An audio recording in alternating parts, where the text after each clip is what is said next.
1789 की उस विशाल और ऐतिहासिक घटना के इस एक्सप्लेनर में स्वागत है, जिसने दुनिया को हमेशा के लिए बदल कर रख दिया। आज हम इतिहास के एक ऐसे शानदार और परिवर्तनकारी अध्याय पर चर्चा करने जा रहे हैं, जिसने पूर्ण राजशाही यानी एब्सोल्यूट मोनार्की को जड़ से उखाड़ फेंका और विश्व इतिहास की दिशा को स्थायी रूप से नया आकार दिया। चलिए गहराई से उतरते हैं। इन 3 शब्दों पर जरा गौर कीजिए, स्वतंत्रता, समानता और बंधुत्व। ये कोई मामूली शब्द नहीं थे। ये एक ऐसी शक्तिशाली आवाज बन गए जिसने भविष्य के सभी मानवाधिकार आंदोलनों के लिए एक प्रेरणा और एक रैलिंग क्राई का काम किया। इस चर्चा में हम इस पूरी यात्रा को इन पड़ावों में देखेंगे। क्रांति की चिंगारी, एक बटा हुआ समाज, द परफेक्ट स्टॉर्म, बास्तील से बोनापार्ट तक का सफर और अंत में एक स्थायी वैश्विक विरासत। भाग 1, क्रांति की चिंगारी।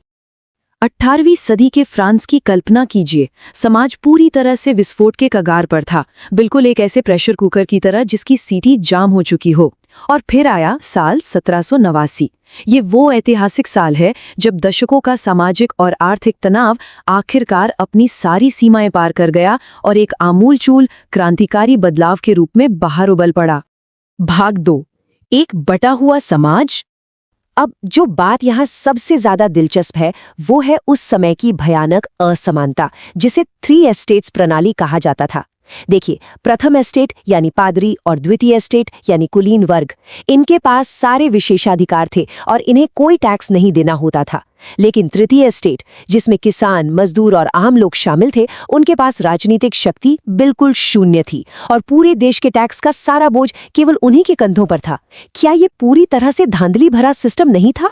भाग 3, द परफेक्ट स्टॉर्म।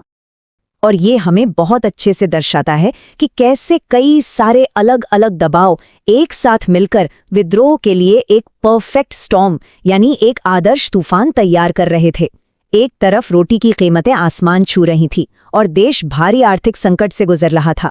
ऊपर से राजा लुई 16वें इस वित्तीय अस्थिरता को संभालने में पूरी तरह से विफल साबित हो रहे थे। और ठीक उसी समय रूसो और वोल्टेयर जैसे प्रबुद्ध विचारकों ने आम लोगों के दिलों में राजा और चर्च की पारंपरिक सत्ता पर सवाल उठाने की आग लगा दी। भाग 4, बास्तील से बोनापार्ट तक। आइए आगे बढ़ते हैं और देखते हैं कि ये सब कैसे परवान चढ़ता है। ये कालक्रम उस भयानक अराजकता को दिखाता है।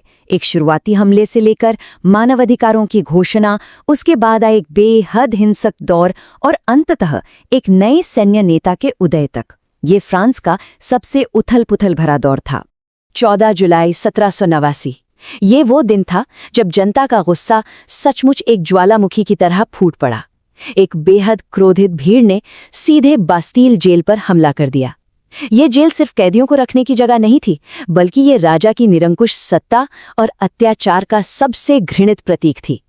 इस हमले ने क्रांति की एक स्पष्ट और विस्फोटक शुरुआत कर दी। बास्तील के पतन के तुरंत बाद एक बेहद अहम दस्तावेज का मसौदा तैयार किया गया। इस ऐतिहासिक घोषणा ने साफ साफ कह दिया कि सभी नागरिक स्वतंत्र पैदा हुए हैं और कानून के सामने बिल्कुल समान हैं। सदियों से चले आ रहे विशेषाधिकारों पर ये एक सीधा और करारा प्रहार था। लेकिन देखिए, क्रांतियां हमेशा शांतिपूर्ण रास्ते पर नहीं चलती। रोबेस्पियर के नेतृत्व में आया ये दौर क्रांति का एक बेहद हिंसक और खौफनाक मोड़ था। अगर निष्पक्ष रूप से देखा जाए तो इस दौरान व्यवस्था बनाए रखने के नाम पर हजारों लोगों को क्रांति का दुश्मन मानकर मौत के घाट उतार दिया गया। ये वो समय था जब क्रांति अपने ही आदर्शों से जूझ रही थी। तो सालों की इस भीषण राजनीतिक अस्थिरता और उठापटक का अंजाम क्या हुआ?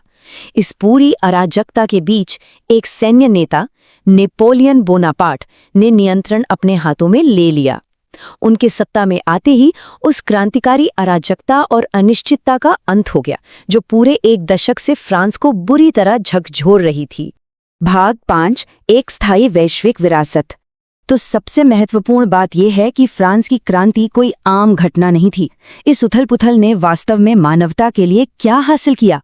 इसने फ्रांस में राजशाही को जड़ से खत्म कर दिया, कानून के सामने समानता के सिद्धांत को स्थापित किया। इसके साथ ही पूरे यूरोप और दुनिया भर में लोकतंत्र और राष्ट्रवाद के विचारों को फैलाया। आज हम मानवाधिकारों और नागरिक स्वतंत्रता के जिन आधुनिक सिद्धांतों को अपनाते हैं, उनका जन्म इसी उथल-पुथल से हुआ था। और अंत में आइए इस बड़े सवाल पर विचार करते हैं, 18वीं सदी के उस फ्रांसीसी प्रेशर कुकर और आज के हमारे आधुनिक समाज के बीच क्या सीधा संबंध है? क्या 1789 की वो गूंज आज के आधुनिक लोकतंत्रों, अधिकारों, संविधानों और स्वतंत्रताओं में स्पष्ट रूप से सुनाई नहीं देती? इस पर जरूर सोचिएगा। इस एक्सप्लेनर में शामिल होने के लिए बहुत बहुत धन्यवाद।